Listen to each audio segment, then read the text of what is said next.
Good afternoon.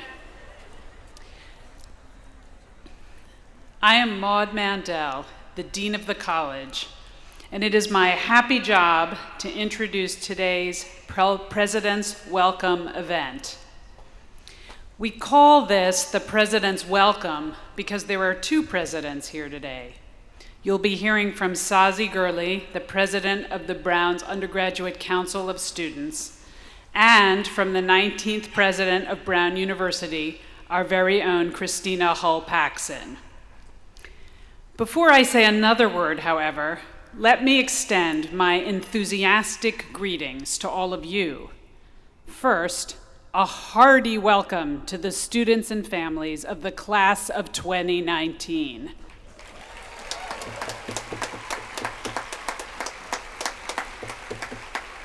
Please also join me in welcoming transfer students, visiting students, and those participating in the returning undergraduate education program.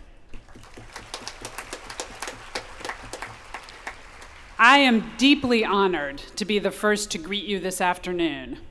I had a chance to meet a few of you over the last few days at various orientation events, and I had a lovely time talking to many of your parents last night. But it's particularly exhilarating to see you now sitting together with your families and with your classmates. This is the first time, in fact, that you are together as an entire cohort of entering students. And what an impressive cohort you are. You've come from all over the United States and all over the world. You are athletes and musicians, poets and chemists, graphic designers and mathematicians.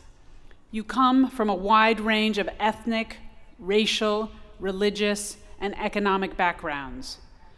This breathtaking diversity, the traits that mark you as different from each other, is what brings the dynamism and energy to our community.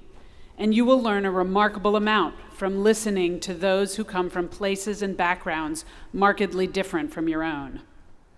But it is what marks you as similar that I would like to celebrate today. Whatever your background, interests, or beliefs, you are all here today to enter into the joint project of learning, of expanding your intellectual horizons, of challenging yourself to test the assumptions that you have never questioned before. This is the liberal arts proposition, that no matter where you come from, how you were raised, or what you believe, you are part of a wider community of learners who are working to extend the boundaries of human knowledge. This joint project, the building of the knowledge wall, is humanity's greatest transnational experiment, a project that has crossed the ages and the continents, and that connects you not only with your fellow Brown students, but with all those learners who came before and all those who will come after. My hope for you is that you'll take every opportunity at Brown to strengthen the foundation of the knowledge wall, to become a mason or architect, if you will, in that wider intellectual project and of your own education. Perhaps you will apply for an undergraduate teaching and research award, where, for example, you'll work with a faculty member to study the flight pattern of bats or to digitally map ancient Rome. Perhaps you will sign up for our new Engaged Scholars program, which will allow you to apply what you're learning in the classroom to your broader commitment to benefit the world beyond Brown. Or perhaps you'll write an honors thesis in a new and as of yet to be uncovered area of scholarship. The freedom and breadth of the Brown curriculum allows you to go in any direction that inspires or moves you. But for today, you are just beginning to build the foundation on which that wall rests. For you, these are made up of the critical skills that a liberal arts education provides. No matter what you choose to study, no matter what you hope to do after you leave this institution, while you are here, you will become deeper readers. You will become more meticulous researchers, more graceful writers, more creative problem solvers, more sophisticated analysts of data, more fluid communicators. I urge you to think about the open curriculum as an opportunity to deepen these skills, skills that will provide you with the crucial building blocks upon which all your future scholarly and professional endeavors will rest. So as you chart your own educational path, and we urge you to do so by taking intellectual risks, following your passions, and trying to understand the origins of and solutions to the world's most vexing problems, I encourage you to think about how each course you take is helping you to strengthen your educational foundation. By strengthening this foundation, you will not only connect to the community of learners that have shaped human knowledge as we know it, you will have prepared yourselves, to quote the words of the Brown mission statement, to discharge the offices of life with usefulness and reputation. And now it is my great pleasure to turn the floor over to one among our many talented student architects and masons. He is a member of the class of 2016. He came to Brown intending to concentrate in international relations, but has now moved to a focus on American studies. And he has taken great advantage of a range of Brown activities. As a Vassalaro Social Impact Fellow, he researched nonprofit policy regulations in Moscow, and as a Royce Fellow, he conducted an impact analysis, an impact analysis on Red Bull's Cliff Diving World Series.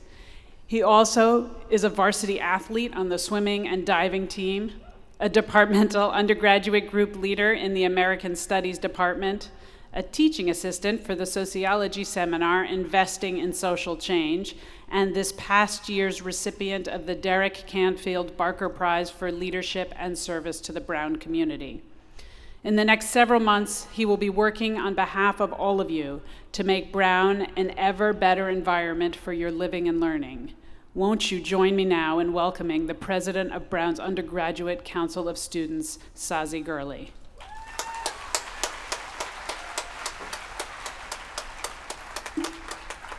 Thank you, Dean Mandel.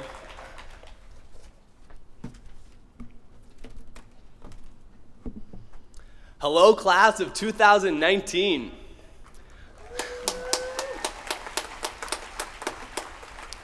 I'm Sazi Gurley, president of the Undergraduate Council of Students, your student government here at Brown. I'm here to enthusiastically welcome you to the Brown family and to share some advice I've learned from the whirlwind that has been my past 3 years on campus. In preparation for this speech, I spent some time thinking back to when I was a first-year student, sitting where you are now.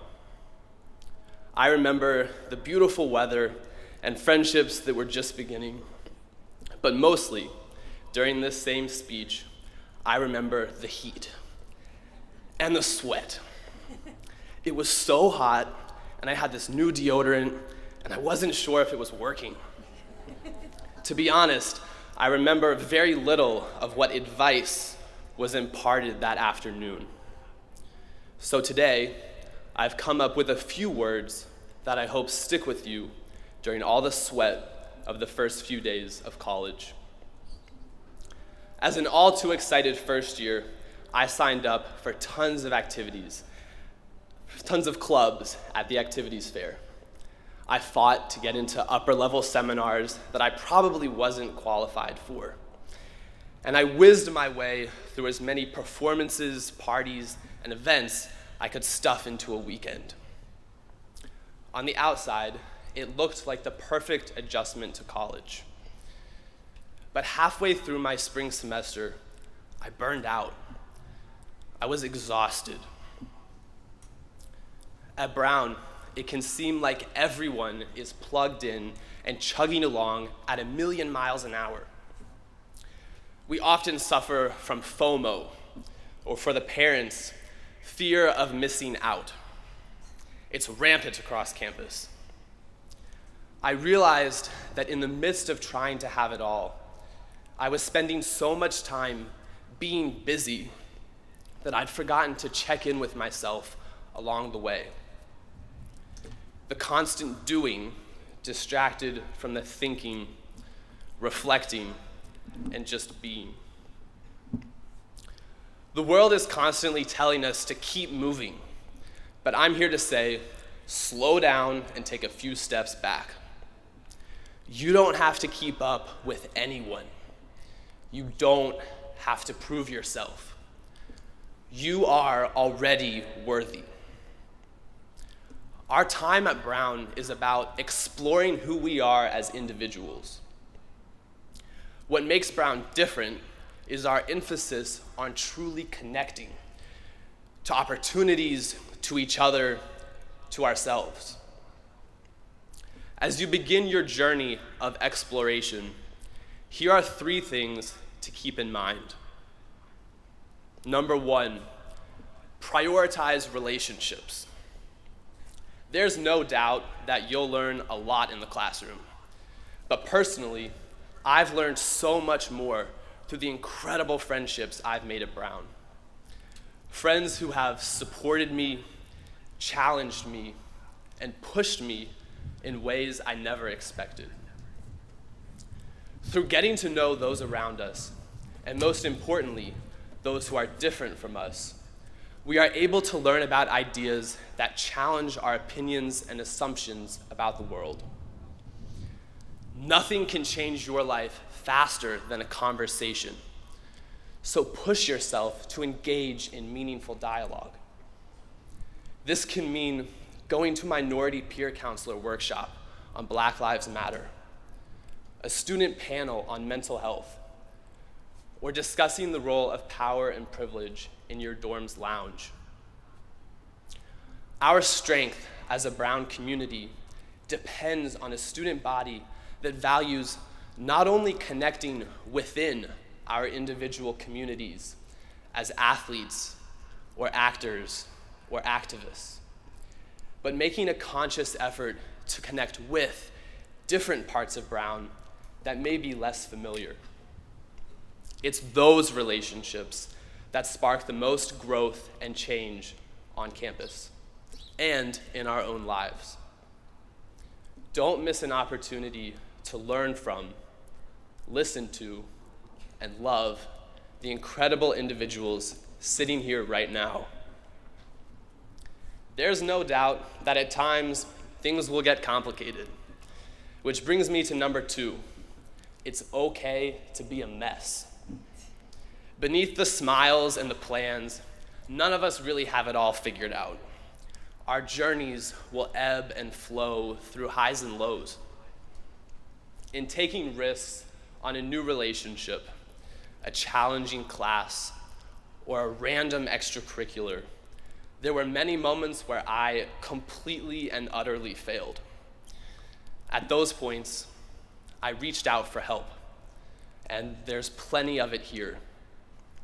Brown offers many support networks: counseling and psychological services, academic advisors like professors and Micklejohns, and of course, friends.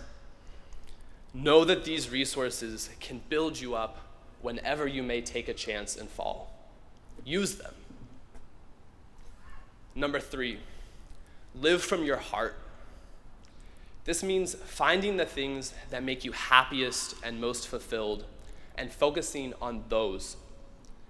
Challenge yourself? Yes. Get out of your comfort zone? Absolutely. Our open curriculum was established so that as students, we can chart our own educational course. The ideals of freedom and choice also extend beyond our scholarly pursuits to other endeavors on campus and in the Providence community. This freedom cannot be taken lightly.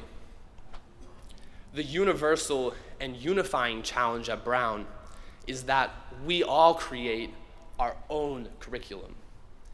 By the time you finish Brown, no 2 of you will have experienced the same academic path. This is intimidating. There are so many choices, but it is through these choices that we discover what makes us tick. So, don't pay attention to the busyness that can consume college life. Instead, spend your time here exploring and connecting with yourself, with other people, and with your true interests. And during your journey at Brown, keep 3 things in mind. Prioritize relationships. Remember that it's 100% okay to be a mess. And live from your heart. It's a lot to grapple with, I know.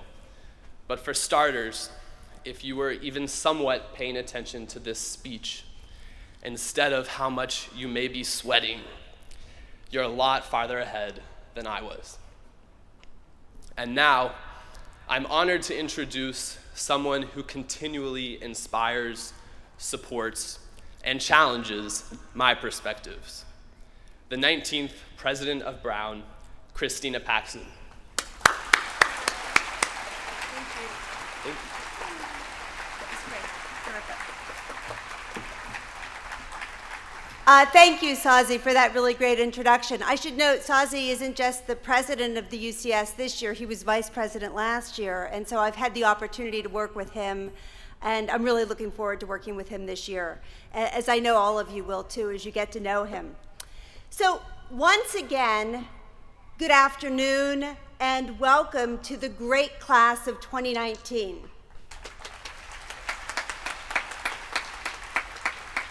I also want to welcome as well our resumed undergraduate education students, our transfer students, and our visiting students, and their families as well. It's just terrific to see all of you here. And yes, starting college is a really big deal. This is an exciting day. And it's just great to see all of you assembled on the green, really for the first time. Yesterday, the day that you moved in, many of you moved in, is one of my favorite days on campus. And it's marvelous to see you carting boxes and suitcases from your cars and vans into your dorm rooms, getting to know your new classmates. I hope that by now you have the basics, you have your things sort of unpacked, you've met your roommate, you've decided who gets the bed closest to the window. If you're still arguing about that, you can always switch halfway through the year. That's a good thing to do. And you've rigged up all the surge protectors that are approved devices in Brown dorms, and otherwise just gotten your things settled out. So I'm really glad to see you. Before you got to do any of this, you had to get to Brown. And I don't mean all of the things that you did to gain admissions. I don't mean the hours of studying and test taking, the endless writing of college essays, the energy you put into athletics and artistic pursuits, public service activities, and so on and so on. I know what Brown students do before they come. They are amazing. I mean something else. I mean that you physically had to get here. You had to get from your homes to this campus. And for some of you who live in the region, and I've met some of you already, this was a really short drive.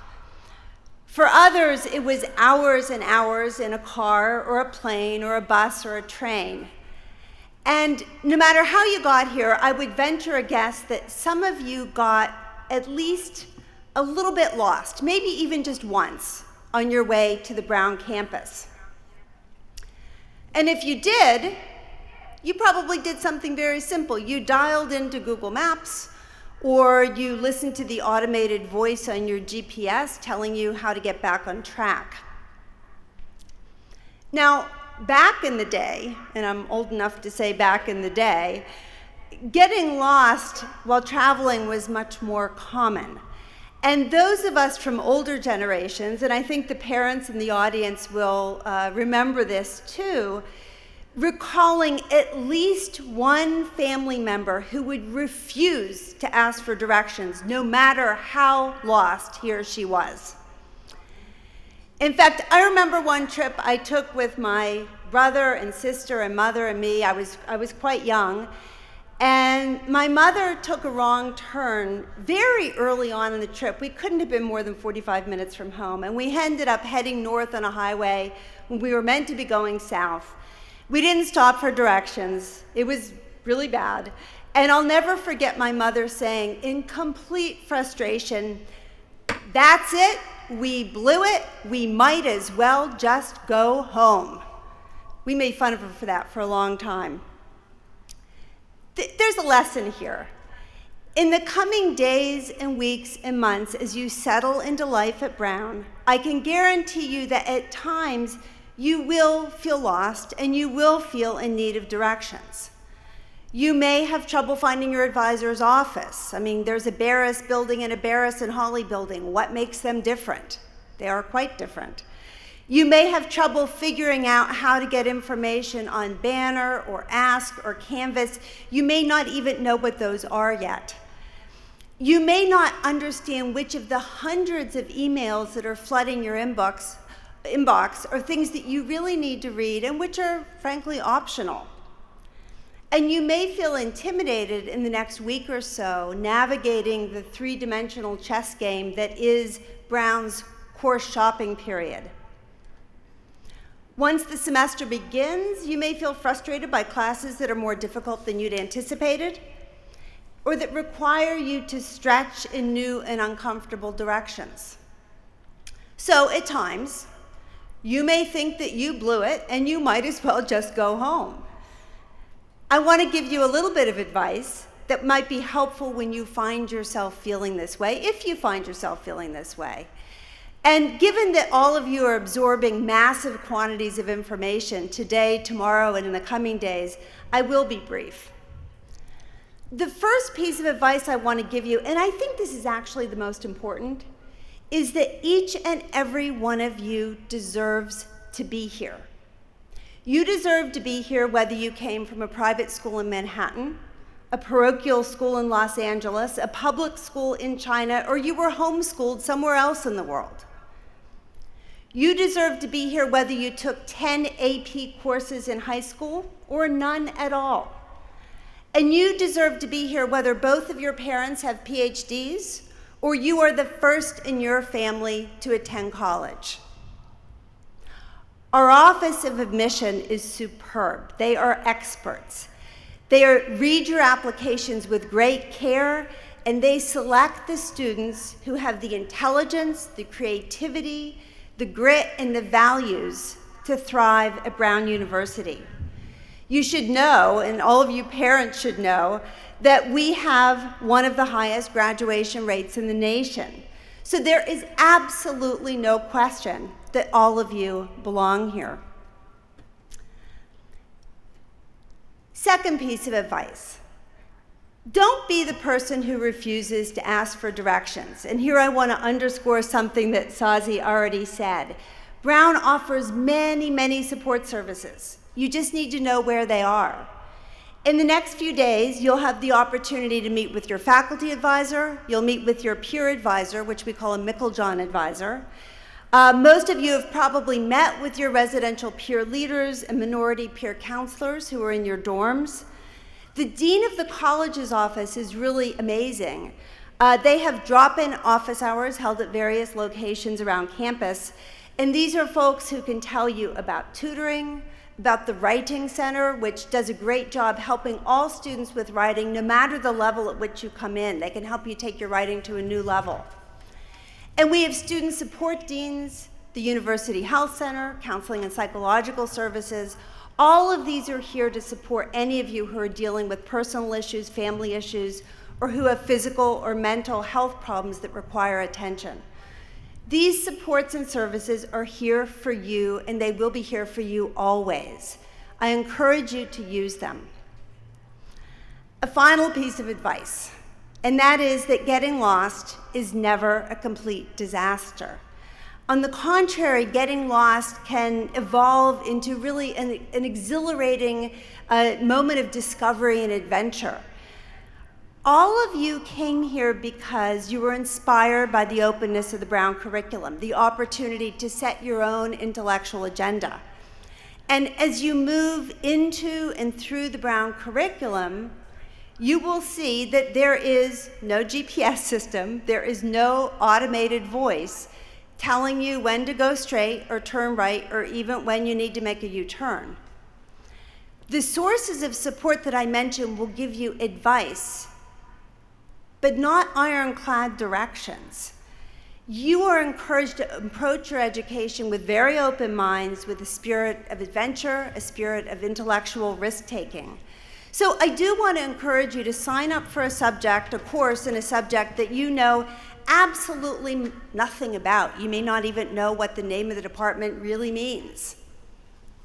I encourage you, when it comes to the spring, to take a summer internship in a place where you've never been. You may love it, you may hate it, but in either case, you will have learned something of value. So just to sum up, know you belong here, ask for directions, take intellectual risks.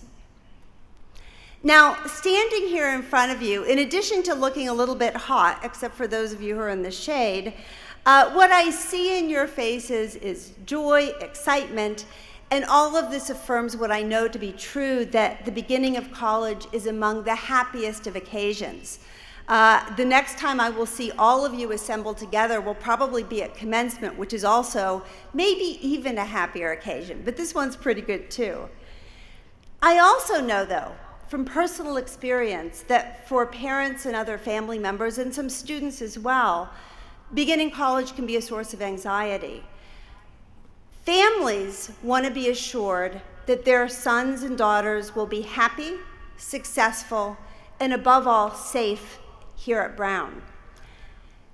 Student safety is above all things, without question, Brown's most important responsibility. And since it's rare that I get all of you together, I can't let this occasion pass without turning to what is a very serious subject, but it's one that I think we just have to underscore.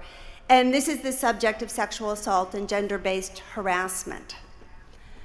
Brown, like colleges and universities all across the country, has been paying careful attention to this issue.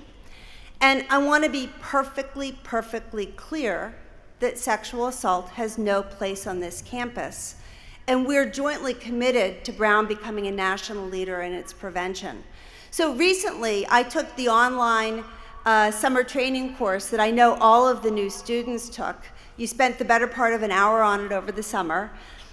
For family members who didn't see the training, it was a scenario-based interactive program that helps students understand the causes and consequences of assault and harassment.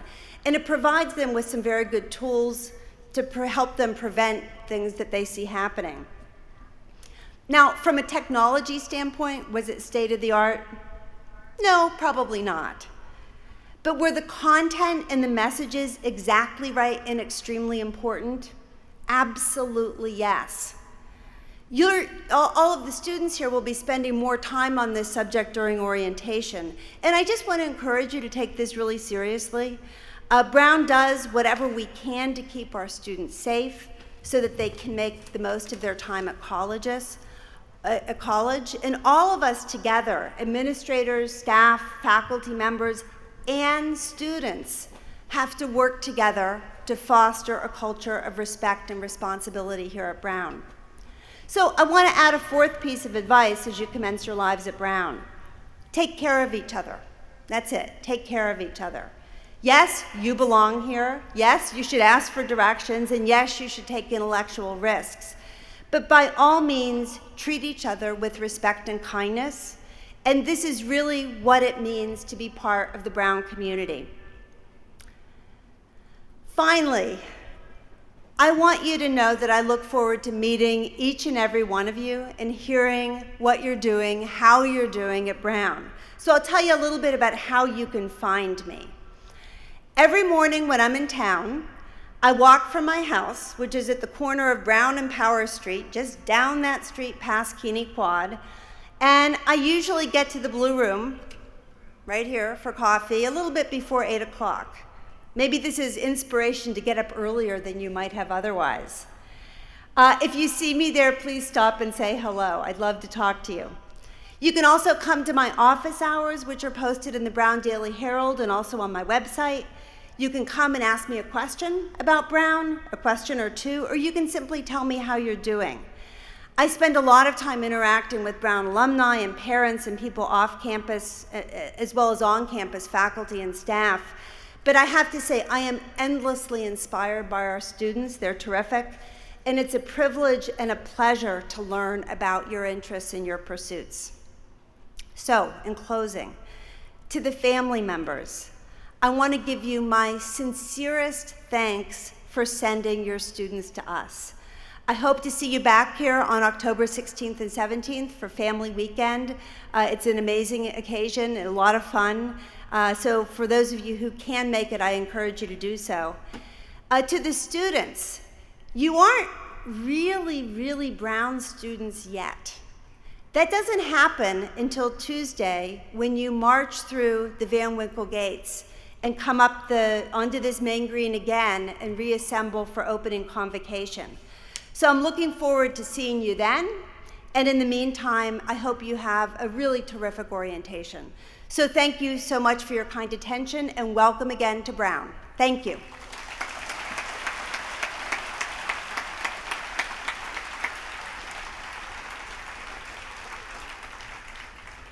Many thanks to President Paxson for those thoughtful, inspiring, and welcoming remarks. I also want to just take a quick moment to thank all the student staff who have been and will continue to be involved in your orientation. The members of the Orientation Welcoming Committee, the resident counselors, the minority peer counselors, and the women peer counselors. They've done extraordinary work to make your arrival here as warm and as welcoming as possible, and in that work, they embody the spirit of this campus. They don't do it for praise, but out of their own love for Brown. Please join me in recognizing their efforts.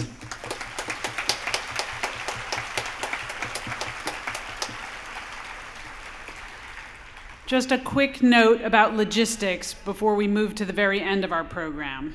We have about a 30-minute break after the end of this event for students and families to say goodbye.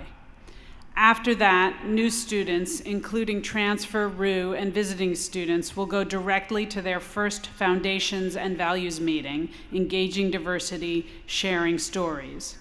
Students, you can go directly to your meeting location by the scheduled start time, which is 2:30, or meet your peer leaders behind the seating area to proceed with your unit or group to the meeting. Okay, at this point, we come to the end of today's program, the point where you students will say goodbye to your parents. But before you do, there is one final ritual we must enact, a ritual that has marked the official entry of every incoming class to Brown, the handing down of the banner of the class of 2019. I'm going to invite 3 members from our Orientation Welcoming Committee to come forward. Mariah Okande, a senior concentrator in public health from Robinson, Illinois. Neo Muraza Keyswood, a senior concentrator in anthropology from Plymouth, Massachusetts. And Rachel Muster, a senior concentrator in neuroscience from Marietta, Georgia. They are accompanied, or will be accompanied, by Nadia Lalaf from Billerica, Massachusetts, and Sebastian Nicolescu from Hicksville, New York.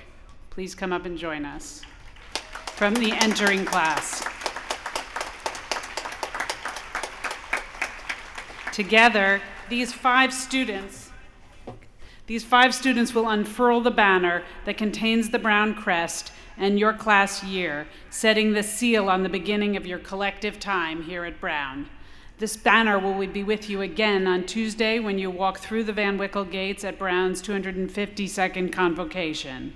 And so, without further ado, parents and students and colleagues, we present the class of 2019.